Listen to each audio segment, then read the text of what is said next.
Well, okay. Um, what I'd like you to do is, I want you to go there now. What would be the third bedroom? Okay, yeah, it's upstairs. Okay.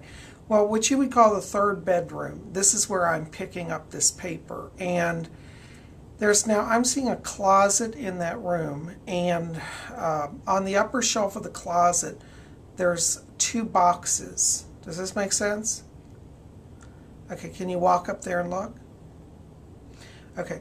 Well, in the what I would call the second box, a smaller box, you're going to see that paper. And I feel like it has been signed. And I do feel like if you take that in, it will be recognized by the bank. So I'm not seeing a block around this. Yeah. Okay. All right. Well, why don't you call me back and let me know? Okay. Thank you. All right. Bye-bye. You're welcome. Blessings. Okay. Wow. I get readings, calls all day long. That was just my 2 o'clock reading I just finished. And it was a lady who was missing some important bank papers to settle an estate. So, I do all sort. I do missing persons, missing documents, missing animals. I help people with jobs. Life is is never boring. Anyways, it's afternoon now, and I got to get ready for some video production for my YouTube series. This here is my green screen. I'm just trying to straighten it out. Green screen is used in filming to, what you do is you film against a green screen, and then with my editing software I can replace the background. And people say, why do you use green? Well, green is one of the colors that's furthest away from the human complexion. So when you do the electronic editing, it does not bleed out the person because it replaces anything that's green, and so it's a contrast to the human skin tone. The one thing you can't do is wear green when you're filming. And I've done that before and had literally my body disappear. But anyway, so I'm going to get ready here. I usually film with just my little webcam that's on my computer here. And, so we're going to get ready for that, and I'll check back with you.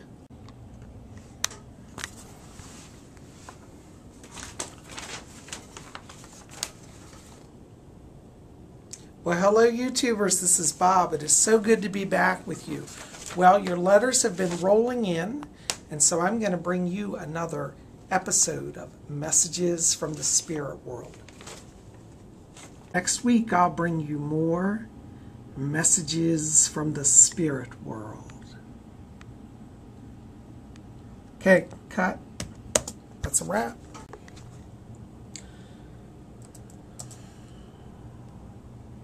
Also, part of my day, a big part is also spent in between when I'm not doing readings. I have tons of mail that come in, and I have to respond to that. Right now I'm answering mail from YouTube. So, that was I was producing earlier, you saw the show that I do. It's called Messages from the Spirit World. So I'm answering a lot of letters that come in about that, and different people wanting readings via email. So I do readings via email, phone, in person. It's amazing how many people are out there. Anyways, it's funny because sometimes you think, well, I just live in my little world, but I think with the internet now, we see that we're really much more connected. Well, it's interesting because, spiritually, we've always said, psychics have always said, well, we're all connected. Well, I think the internet's helping us to realize that. But, yeah, a chunk of my days also spent answering emails and trying to help people that way as well. Yeah. Amber, can you just put them in my voicemail, please? Yeah, it's a salesperson. Okay. Thank you. Bye-bye. Since I came out with my books, I have 2 books out. I get a lot of calls from publishers, a lot of calls from marketing people trying to get me to buy advertising in their stuff to put my books out, or they want me on their website or something. So I tell you, if I could spend all day just answering the salespeople's calls, but I try to keep this line open so I can, do readings as well. So it's never boring. Never stops around here. Yeah. Well, let me ask you, was there a connection with Reading? I'm looking at a map here, and I keep being drawn to the Reading area. Yeah. Well, he did work there. Well, I'd like you to look back in the Reading area, because I keep feeling like it's as if he's returned there.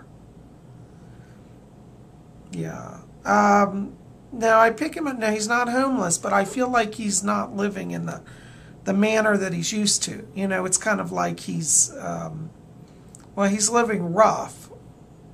And I do. Well, I pick up an alcohol issue around him. Yeah, and it's depression also.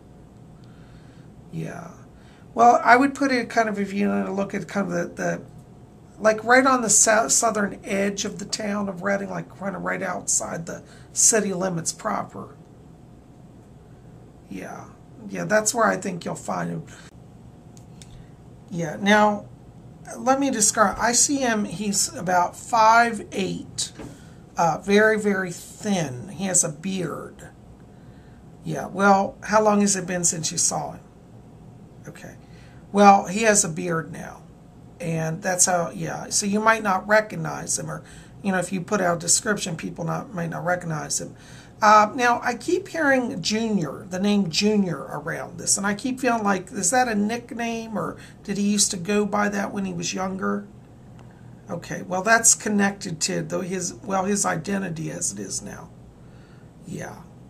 No, but it's in southern part of Reading, right outside the city here. And I keep seeing an overpass, like he's living near a bridge or under a bridge, or there's like a significant structure in this area here.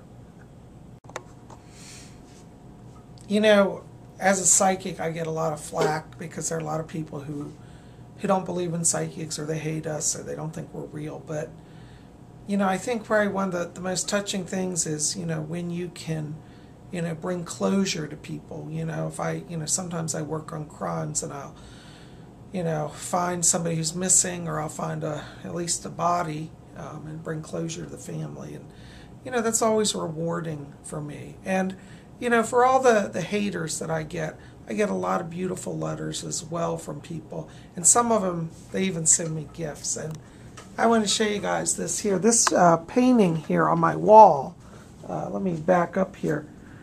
This is a portrait of me, and it was done by one of my YouTube people. Her name is Ashley Emmert, and she's an artist.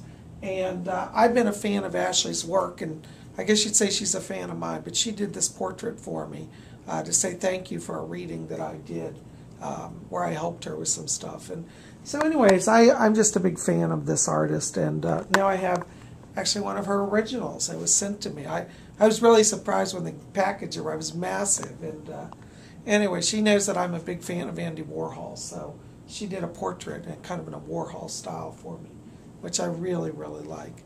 I also got, just this week, this is a little prayer cloth. I did a video, about St. Anthony. And one of my subscribers on YouTube is an artist, and she makes these little cloths. She did a cloth, it's called a cyanotype, of this for me. And I just, I really treasure that. So, for all the flack and the negativity, I get a lot of blessings as well. And I think that makes it worth it all. Well, guys, it's about 5 p.m. and I think I'm going to call it a day. It's been a really busy day. Usually I'm not here on Saturdays, but since the other store had to close, anyways, I ended up coming out here. And anyways, picked up a good amount of work today and got some things done, answered some letters, and got some more video work done. So, as you can see, The day in a life of a psychic is pretty busy. And anyways, I'm so glad you guys came along with me, and I look forward to hearing from all of you. Thanks so much.